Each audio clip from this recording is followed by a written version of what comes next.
बिस्मिल्लाहिर्रहमानिर्रहीम। अस्सलाम वालेकुम।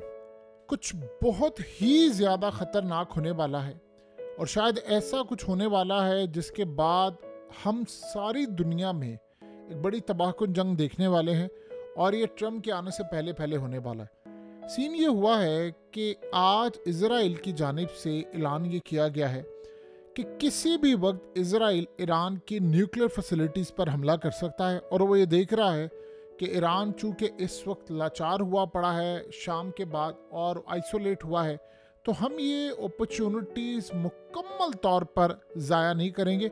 हम ईरान को तबाह करेंगे। ईरान बैकफुट पर आया है। पहले तो ये सूरत हाल थी कि चलो वो शाम से हमले का प्लान बना लेता था, हिजबुल्लाह को भी हमने टैकल किया हुआ है, वहाँ पर भी इस वक्त जंग नहीं है। तो यही मौका है कि रूस वहाँ पर अपने यानी उस पर मिसाइल हिट हो रहे हैं, तो मुकम्मल तौर पर इसको नॉकआउट करें। अब ये सबसे पहले सीन क्या हुआ है कि ये सारी की सारी इंटरनेशनल मीडिया में ये खबरें आना शुरू होगी, लोगों के जहन तैयार कर दिए। अब सीन देखिए क्या है। नेतन्याहू आता है हंगामी बेसिस पर, आधी रात को अपनी कौम से खिताब नहीं किया, ईरान की कौम से खिताब किया है। कहता मैं आपको बता दूं कि ये रजीम ख़त्म होने वाला है आपका और आप लोग होने वाले हैं आज़ाद। पहले भी उसने तकरीर की थी, आज बड़ी अलग है। आज उसने यानी आप समझे स्ट्राइक से पहले एक तकरीर जो होती है वो उस तरह की कोई एक तकरीर थी। उसने कहा कि आपने देखा कि 30 अरब डॉलर के करीब इन्होंने बशार अल असद को दिया, 11 दिन में वो मुकम्मल तौर पर तबाह हो गया, अपनी यानी हुकूमत उसकी गई और वो सब कुछ और आपके पैसों से हुआ। ना आपकी एजुकेशन पर पैसा लगा ना कुछ लगा और आपने देखा कि ना हिजबुल्लाह बिन के हाथ में रही। तो ईरान की जो गवर्नमेंट है वो इनकम्पिटेंट है, आपका जो पैसा है वो यहाँ पर लगा रहे।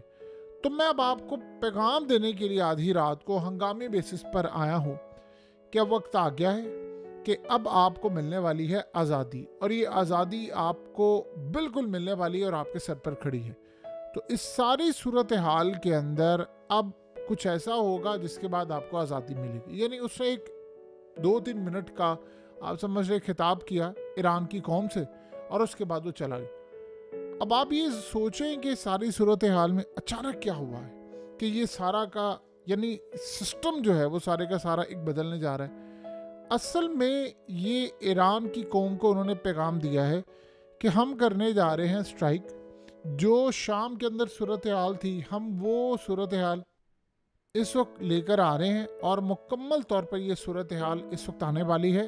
तो आपने सिर्फ काम ये करना है कि जैसे ही हम वहाँ पर कुछ ऐसा करेंगे, आपने सड़कों पर आ जाना है और आपने उस रजीम के खिलाफ आना है। आपको पता है ये 2 काम करने के लिए जा रहे हैं जो बहुत ख़तरनाक है, बहुत ज़्यादा। नंबर 1, उन्होंने असल में जो इजराइल ने प्लान किया है वो एक तो आयतुल्लाह को हिट करना है।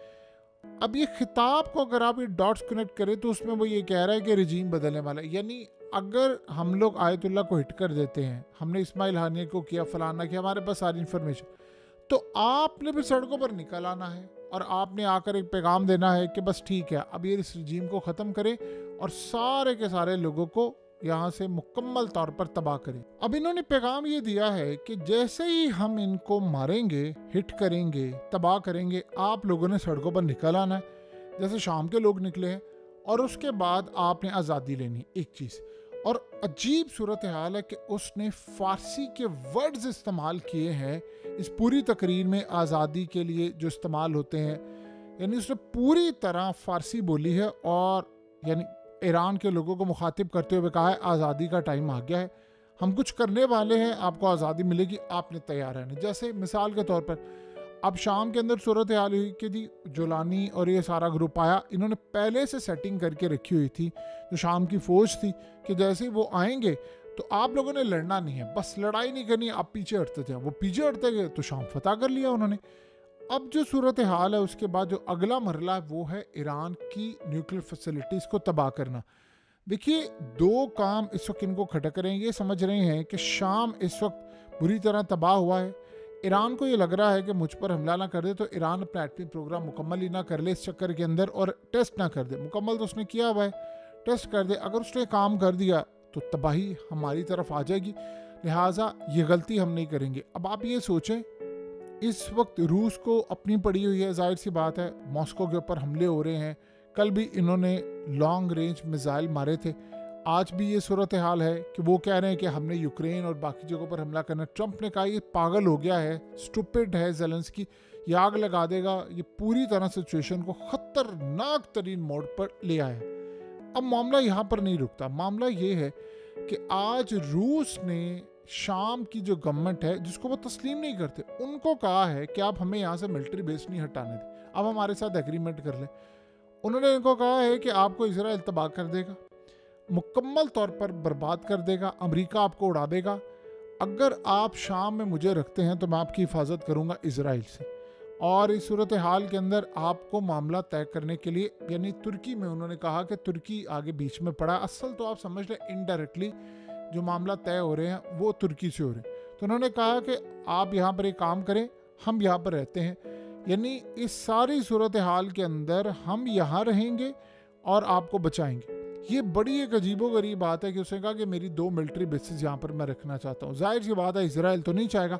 इसराइल ये देख रहा है कि मामला अगर इस तरह हो गया तो बड़ा ख़राब हो जाएगा। अब आपको बात समझ आई है कि आज क्यों जुलानी को धमकी दी है कि हम तुम लोगों को नहीं छोड़ेंगे, तुम लोगों ने इंटरनेशनल लॉ की वायलेशन की है। यानी ये सारी सूरत हाल में दहशतगर्द आ गए हैं और दहशतगर्दों को ये नहीं मिलेगा, वो नहीं मिलेगा, तो हमने तुम्हें छोड़ना नहीं है, हम आ रहे हैं। यानी वो इनडायरेक्टली कहा है कि तुम्हें हिट करने वाले। अब असल कहानी ये है कि एक तो काम पूरा हो गया, जुलानी जैसे लोगों ने काम कर दिया इनका। इजराइल अब ये चाह रहे इसको रास्ते से हटा दें। और दूसरी सूरत हाल ये है कि वो कह रहे हैं कि अगर इन्होंने यहाँ पर एग्रीमेंट कर लिया तो रूस का मामला तो बड़ा ख़राब हो जाएगा।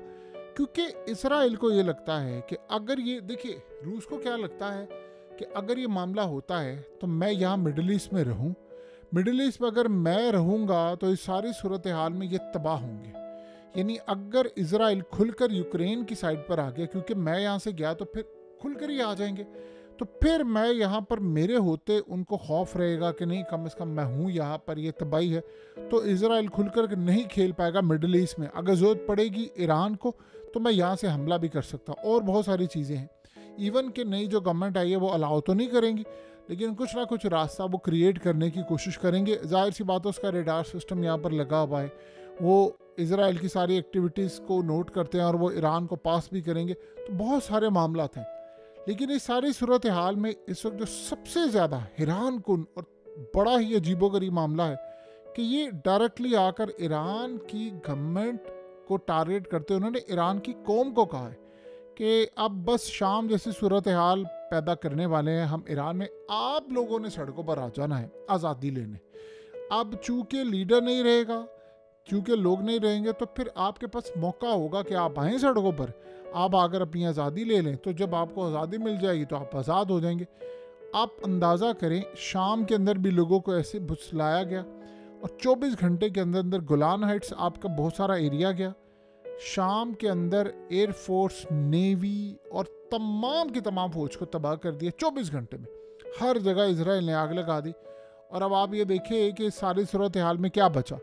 शाम के अंदर लोग कह रहे हैं कि भाई हमें क्या फ़ायदा हुआ, बशारुल असद गया है। तो उसके बाद ठीक है, कह थे लोग बहुत सारे, उसने जुल्म किया, बड़ा एक डिक्टेटर था, लेकिन इस सूरत हाल में कम से कम शाम बचा हुआ था। लेकिन अब तो शाम इजराइल के पूरे का पूरा हाथ में जा रहा है। तो ये सूरत हाल वहाँ के लोगों को इस वक्त कंसर्न है बहुत ज़्यादा। आज इवन के तुर्की भी कह रहा है कि इसराइल हमारे इलाके ना खाए शाम के, ये ना हो वो ना हो। तो अब वो ये कह रहे हैं कि सबसे पहले तो हम ईरान को लगाएं ठिकाने। देखिए सिचुएशन इस वक्त बड़ी ख़तरनाक है। इसराइल के बहुत ज़्यादा मुखबिर बैठे हुए हैं ईरान के अंदर। इसराइल ने पूरी फील्डिंग सेट की हुई है ईरान के अंदर। और ये बात आप ज़हन में रख लीजिएगा, अगर इसराइल वहाँ पर कोई हालात ख़राब करने की कोशिश करता है तो वहाँ पर बहुत सारे लोग जो हैं वो जिस तरह शाम के अंदर, आप एक बात बताइए, क्या कभी किसी ने सोचा था ये जुलानी वगैरह सारे आएंगे? जो भी है, एक गोली नहीं चलेगी, कोई बंदा नहीं लड़ेगा इनसे। इसका मतलब है इसराइल ने कब से फील्डिंग सेट करके रखी थी।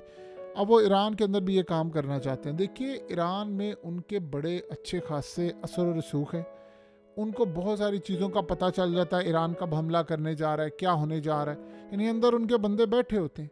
तो इस सूरत हाल में ये मामला इस वक्त बहुत ज़्यादा ख़तरनाक है, काफ़ी हद तक ख़तरनाक है कि अचानक से आधी रात को ये बंदा आता है और आकर मुकम्मल तौर पर ईरान की गवर्नमेंट को तो टारगेट करता है और आवाम को कहता है शाम जैसी सूरत हाल ईरान में पैदा होने वाली है, आपने बस आज़ादी के लिए निकलना है। ऐसा कुछ होगा जो हम बता नहीं सकते क्या होगा, हम कुछ करेंगे, बस उसके बाद आपने हमारे साथ ताल्लुकात कायम करने हैं। आप इज़राइल आया जाया करें, हमारे लोग ईरान में आ जाया करेंगे, और वापस आप जो है मॉडर्न बन जाए, नकाब शकाब ये चीज़ें सारी उतार दें और एक मॉडर्न ईरान सामने है।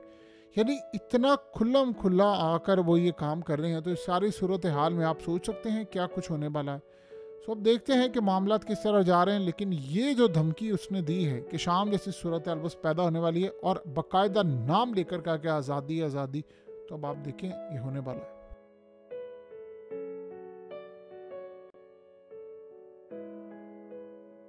हकीकत टीवी को सब्सक्राइब करना मत भूलें, वीडियो को लाइक करें, शेयर करें और कमेंट सेक्शन में अपनी राय का इजहार ज़रूर करें।